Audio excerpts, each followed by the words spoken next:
रहमान रहीम। आज हम polymerase chain reaction के बारे में डिस्कस करते हैं।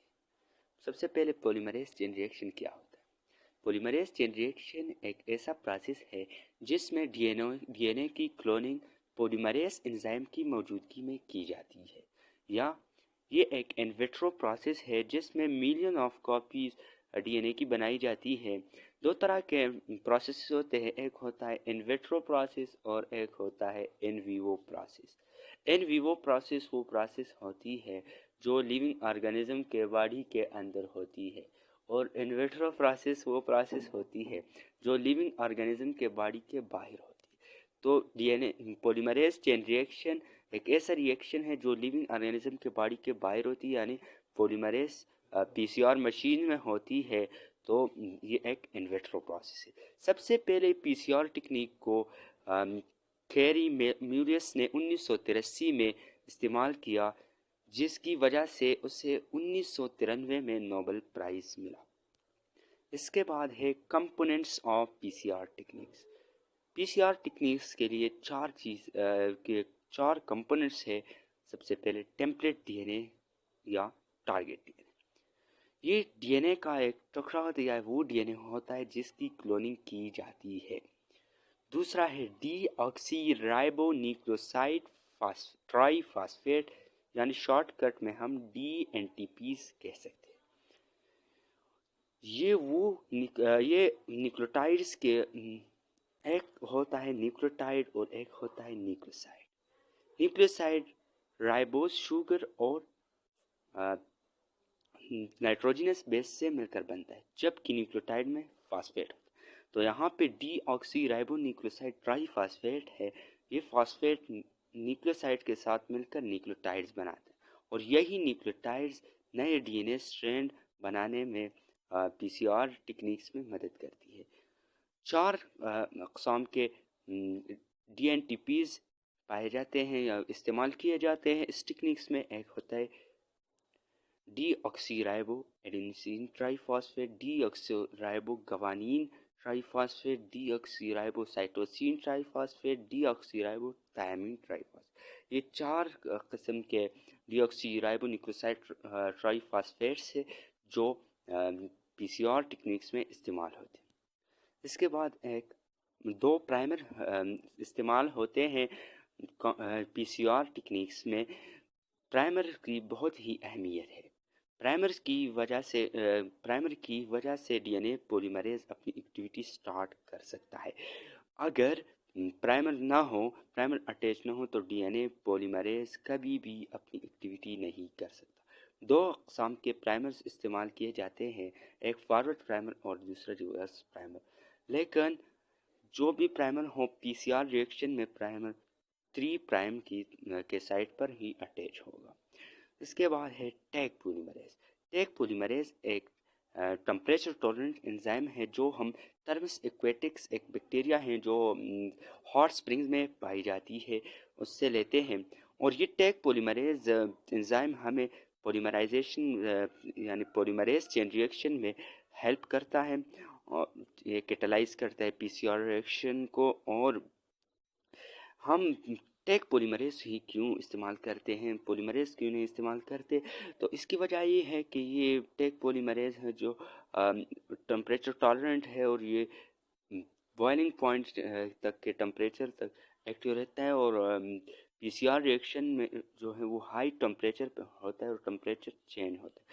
अगर दूसरा एंजाइम अगर हम इस्तेमाल कर लेते तो वो डीनेचर हो जाता, जबकि टैग पॉलीमरेज एक ऐसा एंजाइम है, टेम्परेचर टॉलरेंट एंजाइम है, इसलिए हम टैग पॉलीमरेज इस्तेमाल करते हैं।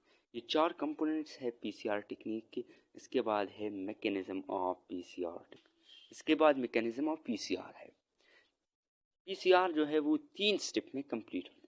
पहला डीनेचरेशन, दूसरा प्राइमरी एनीलिंग, तीसरा पॉलीमराइजेशन। पहला स्टेप है डीनेचरेशन।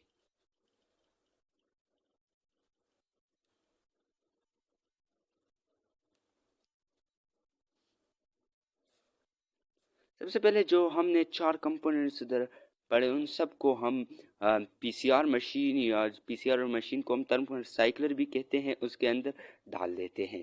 तो पहला स्टेप है डीनेचरेशन। डीनेचरेशन में हम तकरीबन 94 डिग्री सेंटीग्रेड तक टेम्परेचर देते हैं और 94 डिग्री सेंटीग्रेड टेम्परेचर देते हैं, लेकिन 1 मिनट से लेकर 5 मिनट्स तक हम 94 डिग्री सेंटीग्रेड का टेम्परेचर देते हैं, जिसमें डीएनए जो है वो डीनेचर हो जाता है और double stranded DNA single strand DNA में कन्वर्ट हो जाता है डीनेचरेशन प्रोसेस में। इसके लिए बहुत ही हाई टेम्परेचर रिक्वायर्ड होती है और हम 94 डिग्री सेंटीग्रेड टेम्परेचर देते हैं और double stranded DNA single stranded DNA में कन्वर्ट हो जाता है। इसके बाद दूसरा प्रोसेस है प्राइमर एनीलिंग।